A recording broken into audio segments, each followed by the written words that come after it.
What's going on, doozers, and welcome to Townsend Season 1, Episode 4? Yeah, 4. So, what are we doing, guys? Well, last episode, we were working on slime chunks and then moving the villagers, and I realized that if we're moving the villagers, we're going to need a place to put them. So, here we go. What I've done is we have taken what we already have in here, okay? And we're going to be putting on a second floor eventually. That is coming before this build is finished. But I got some base groundwork done, and I was inspired by the Temple of Petra. Now, if you're not sure, or if you haven't heard of it, think Indiana Jones and the Last Crusade. The Temple of Petra went and was carved into a mountain. So there was a mountain, and then this temple was inset into the mountain, built out of the actual mountain stone. It wasn't like block by block place. It was actually hand carved. So what I'm thinking is for this first part of this build, the temples of Syrinx, we're gonna start with this, and we're gonna kind of do it like I just got hit by lightning. We're gonna kind of set this up exactly like the Temple of Petra. So we're going to have a couple of levels here, and then what we're going to do is we're just going to build it out. Now, right now, I'm just using the stone bricks, but I'm going to, after we get the majority of this build down, then we're going to go through and swap these, do a little bit of color variation, maybe swap in some cracked stone bricks, some mossy stone brick, maybe even some cobblestone, just to give this a little bit more depth to it. So sit back and relax. I'm going to throw this into super fast build mode, and we're going to get this handled.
We've put in our fence gates to keep mobs out.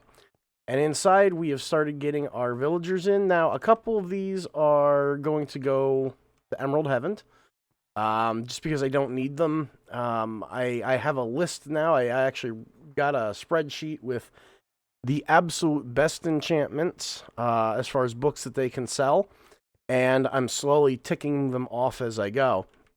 Now, we did do the floor. And I had said before that the way I designed this was for a reason, and it would all make sense. Well, a lot of the times when I play, I also play with shaders on. Now, when I'm doing the actual builds, I don't use the shaders. And most of the time when I'm recording, I don't either. But just to give you an idea of what the difference is, let me turn these on real quick. So I'm going to go to shaders, and I'm using Silder's Vibrant shaders on medium when I do my final products, and the difference is night and day. It really brings a whole different life to the build, and then you get things like this beautiful glass floor just gets this beautiful sheen and shimmer to it, and it really does change the feel of the entire game. Now, like I said, when I'm actually doing my recording, I don't use these. I just use the Optifine internals just to make it a little bit better, especially for you guys watching it, because the shaders do make it very, very dark, even with my brightness set all the way up. So most of the time when I'm actually playing and doing the actual builds and whatnot, I'm going to be just using my internal shaders. But when I finish my projects up, I do like to go in with the Silder shaders and just get a feel for how it's looking, and get a real feel for how the build is going to finalize. Now, the beautiful thing about this is, and if we look up at the ceiling here, we got this beautiful vaulted ceiling. But as good as it looks on the outside and from the front, there is a dirty little secret about this build, and that is that it's not so pretty from the back. It really is just a front facade and then that ceiling. Now, the nice thing is that there is enough room here. If I wanted to put a second layer of villagers in, I could. And I very well may do that at some point. Or I may just build another trading center over there, or I mean, you get the point. The trading centers aren't necessarily going to be static and just sitting in one spot. The other reason I'm doing it this way is because my eventual game plan is, again, with all the different towers we're going to have built, I really don't have a lot of ideas for what to put in each of them, and I don't like the idea of just having a hollow shell of a building. A lot of the time I will build, the inside of something like I did here. I knew what I needed in there, and then I put the build around it after it was done, and that makes it easy when you're fitting in redstone or anything else. If the redstone's already there, you can just do the build however you want. So the question comes down to is, what are we doing with this area? Well, if you guys are, any of you are fans of the Hermitcraft series, you're going to know that there's one Hermitcrafter called Good Times with Scar, who is a veritable master of terraforming. Yeah, he's that good. He is the master. So, I'm going to take a little bit of influence from Scar on this one, and what I'm going to do is I'm actually going to bring this mountainside back over top of this. So, I'm probably going to extend the mountain out to about here, and I'm just going to bring this down on a nice slope down in and over to here. We're going to get some trees and some grass and some everything else going on. And really make it look like this build here was built inside, like cut into the actual living rock of the mountain. So I'm going to get started on that. And we're probably going to do that in the way of a third-person time lapse. So sit back, enjoy, grab yourself a cup of tea, coffee, soda, milk, whatever it is you're drinking. Grab some popcorn and relax. And we'll see you when we're done.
And it's done.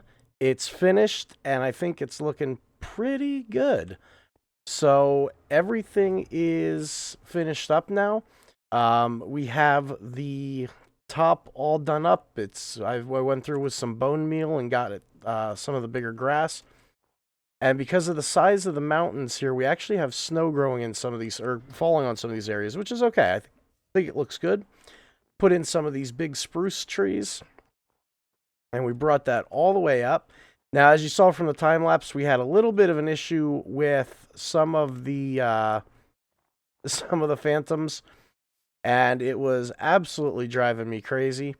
And then one of the other things in between this episode, the beginning of this episode with the time lapse, and now I was waiting for the grass to green up and everything else. But in between all that, we did a live stream, and we went ahead and we finished up the slime farm. So the slime farm's all done, and I think that's looking mighty fine. Let me get down over to it. So there we go. We got our slime farm done, and it's going all the way down the bedrock. We have 3 levels, and let me pop into it real quick. I can show you. Let's see here. Hop, hop, hop.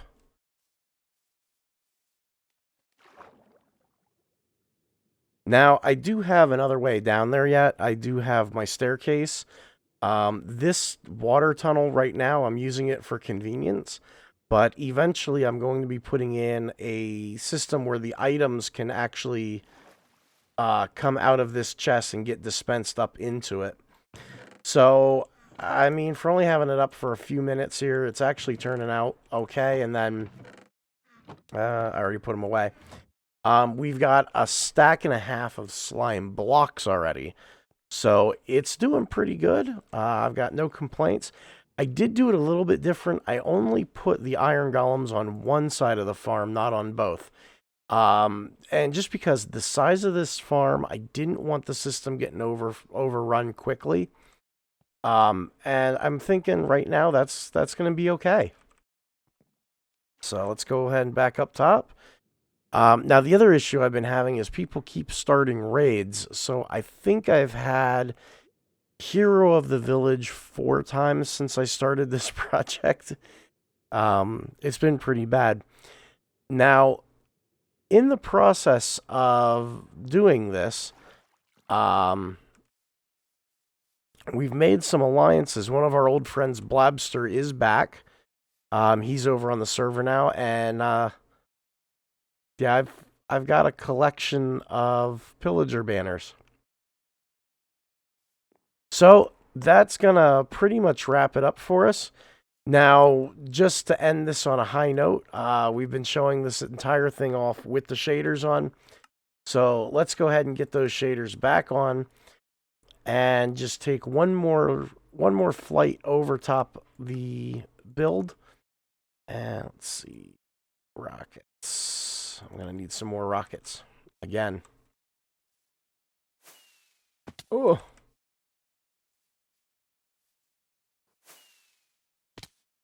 If I can take off, that'd be fantastic. Come on, there we go. The server has really been experiencing some lag recently. So, when we were talking about coming in from the backside and not even knowing that that was there, when we fly in, it just looks like another part of the mountain. And then when we get over here, just that whole illusion of depth. I think the scaling is right. Oh, wow. Hold on. I got to take a picture of this one. Boop. There we go. I think that's going to be the thumbnail. So, yeah, I mean, it looks phenomenal. The feeling you get when you're walking into it, it makes you feel so small. And then you get in and you're greeted by these guys hey, they're bowing to me. It just adds a whole new depth to the builds. And if you're on Java Edition and you can download shaders, if your computer can handle it, I highly recommend the Soldiers shaders. I mean, they really take this game to a whole new level. So, guys, again, I think that's going to be where we're going to wrap up. As always, I want to thank you for hanging out with me. Thank you for watching. And I'm Diamond Doozer, and I'm out.